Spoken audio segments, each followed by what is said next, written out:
расман муҳориба дар вазни 61 кг байни варзигари тоҷик хуршед қаҳоров бо рекорди 8-1 ва варзигари австралӣ дарко банович бо рекорди 17-9 рӯзи 18 феврал дар турнири NFC 12. ассалому алайкум дӯстон, хуш омадем ба шабакаи мо. чанд соат пеш турнири UFC 282 ба анҷом расид ки қарори доваро дар муҳорибаи асосии турнир бисёриҳоро ба ҳайрат овард ва дар ин навор мо барои шумо суханҳои Магомед Анкалаевро баъди муҳориба, реаксияи Ислам Махачев ва реаксияи Дана Вайтро дар муҳорибаи асосии турнир омода кардем. Барои пешравии канали мо лайк розер карда 3-4 калима комментария нависен. Мо боша наворро оғоз мекунем. дӯстон, агар ба шумо доруҳои гиёҳӣ бо сифати баланд ва нархи дастрас дар кор боша, пас мо ба шумо беҳтарин ширкат Шифофарморо тавсия медиҳем. доруҳо барои шахсони хунукзадагӣ, барои қавӣ кардани мардонагӣ, барои хароб ва фарбеҳшавӣ, риши мӯи сарбарорӣ, равғани сиёҳдона барои ҳамаи дардҳо ва боз бисёр дигар доруҳои гиёҳии босифат. худи ҳозир ба номерҳои дар рӯи экран буда занг зада доруҳои даркории худро дастрас кунед ва ҳатман аз номи канали Паҳлавон гап занед. ҳамин гуна дӯстон, шумо ҳам доруҳои даркории худро ба даст меоред ва ҳам канали моро сахт дастгирӣ мекунед. инак дӯстон, турнири UFC 282 хеле хуб оғоз шуд, аммо хеле бад ба анҷом расид. натиҷаи муҳорибаи асосии турнир қариб ҳамаро ҳайрон кард. муҳорибаи унвонӣ барои камарбанди вазни ним вазнин байни Ян Блахович ва Магомед Анкалаев. онҳо тамоми 5 раунд муҳориба гузаронданд ва пеш аз қарори доваро ҳама боварӣ доштанд ки Анкалаев ғолиб шуд ва ӯ чемпиони нави UFC дар вазни ним вазнин мешавад. ҳатто рақиби ӯ Ян Блахович гуфт ки камарбандро ба Анкалаев диҳен.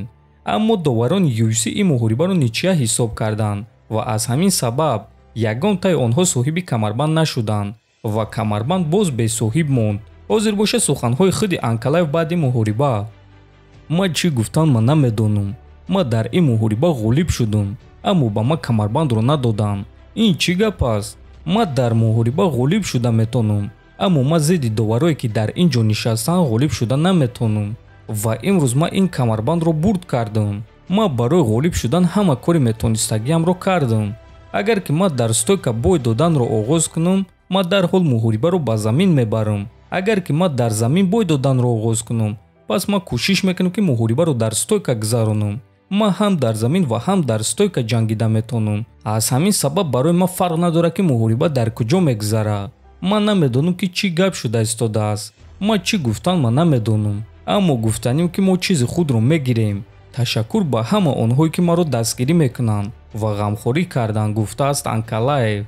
ва дӯстон, биёед акнун суханҳои президенти UFC Дана Вайтро гӯш мекунем. ман фикр мекунам ки муҳорибаи асосии турнир бадтарин муҳорибаи соли 2022 шуд. ман намедонам ки дар ин муҳориба аз рӯи балҳо кадоме онҳо пеш буд, чунки баъди сеюм раунд маро хоб бурд. муҳориба шавқовар набуд. ман шунидам ки Анкалаев ғамгин аст, аммо фарқ надорад, ягон кор карда наметонӣ. туро дар давоми 2 раунд задан ва баъд ту рақибро ба замин меафтонӣ ва ин корҳои худро оғоз мекунӣ. барои ҳамин ягон кори дигар карда намешавад.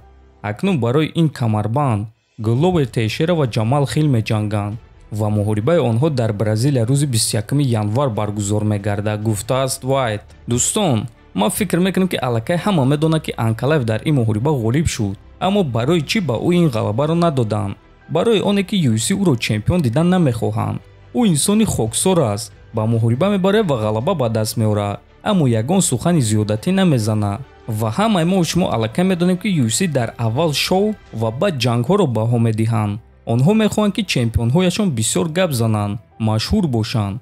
онҳо ин имкониятро ба Анкалаев ба он хотир доданд ки Гловер аз муҳориба отказ кард ва UFC хостанд ки ҳамин гуна Гловерро ҷазо диҳанд, аммо дар натиҷа Анкалаевро ҷазо доданд. муҳорибаҳои пурраро дӯстон дар телеграм канали мо Паҳлавон TG тамошо карда метонед. ссилкаи телеграм дар описани видео. ҳозир боша реаксияи якчанд ҷанговарони UFC.